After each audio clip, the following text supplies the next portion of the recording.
एक संख्या का 1/5 यदि 81 हो तो उस संख्या का 68% कितना होगा।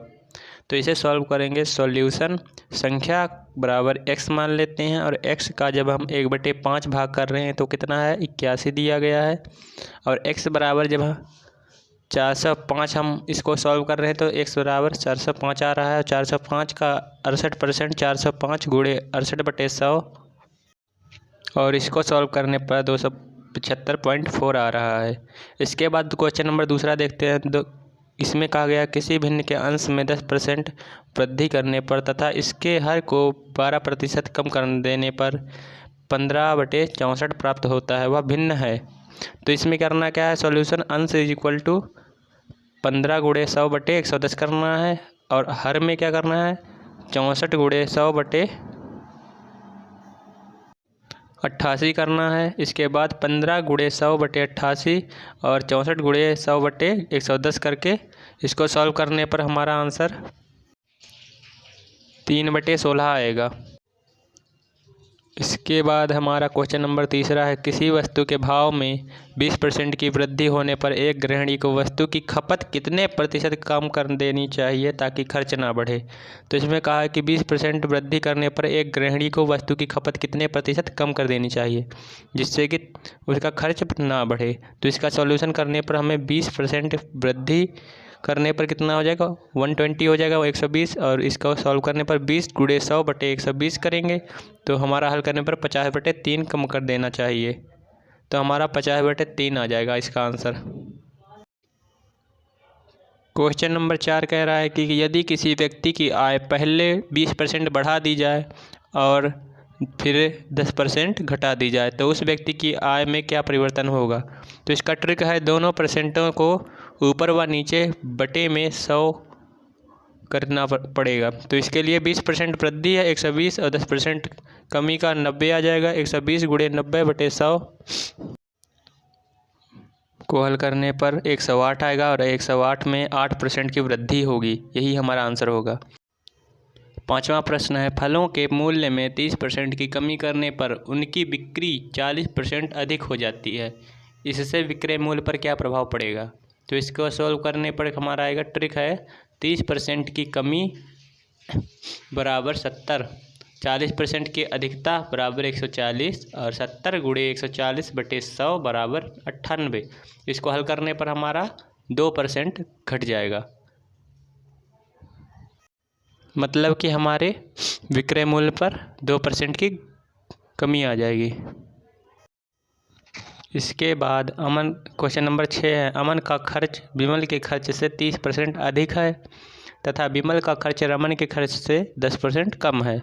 यदि दोनों के खर्च का योग 6447 हो तो अमन का खर्च कितना होगा। तो इसका सॉल्व करने पर हमें रमन का 100 रुपये मान लेते हैं, विमल का कितना हो जाएगा 90। तो विमल का खर्च रमन के खर्च से 10% कम है, तो अमन -90 + 90 गुणे 30/100। इसको सॉल्व करने पर हमारा आंसर 117 आ रहा है।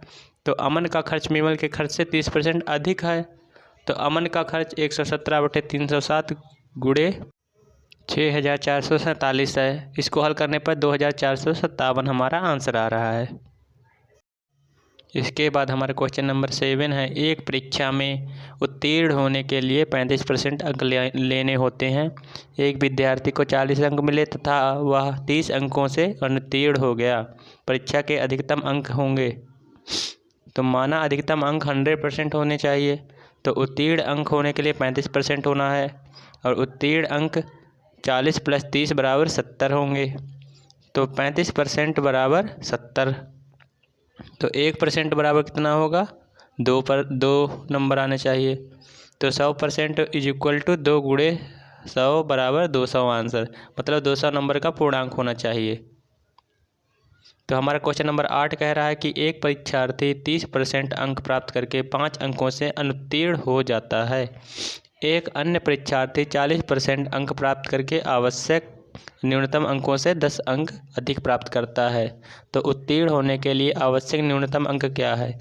इसको सॉल्व करने पर हमारा अंतर कितना है, 30% अंक बराबर 5 अंक से फेल हो रहा है, तो 40% अंक बराबर 10 अंक अधिक हैं और 10% बराबर 15 आ जाएगा यहाँ पर। तो यहाँ 100% बराबर 150 और 150 का 30% बराबर 45 अंक पहला परीक्षार्थी लाया। इसीलिए उत्तीर्ण होने के लिए आवश्यक अंक 45 + 5 बराबर 50 होगा। यही हमारा आंसर है। इसके बाद क्वेश्चन नंबर 9 कह रहा है कि एक चुनाव में 2 उम्मीदवार थे। इस चुनाव में 68 मत अवैध घोषित कर दिए गए। जीतने वाले उम्मीदवार ने 52% मत प्राप्त किए और वह 98 मतों से चुनाव जीता। कुल कितने मत पड़े थे? तो इसको सॉल्व करने के लिए माना वैध मत 100% हैं, जिसमें से 1% फर्स्ट 52% लेकर आया है और सेकंड 48% मिले हैं सेकंड को। अंतर है 4% का इन दोनों के बीच में। मतों में अंतर है 98 और 4% बराबर 98। तो 100% बराबर कितना हो जाएगा? 2450। मतलब कुल मत पड़े थे 2450 + 68 2518। कुल मत 2518 पड़े थे। यही हमारा आंसर हो जाएगा फाइनल। इसके बाद हम क्वेश्चन नंबर 10वां पढ़ेंगे। तो हमारा 10वां क्वेश्चन कह रहा है कि एक चुनाव में 2 उम्मीदवार थे।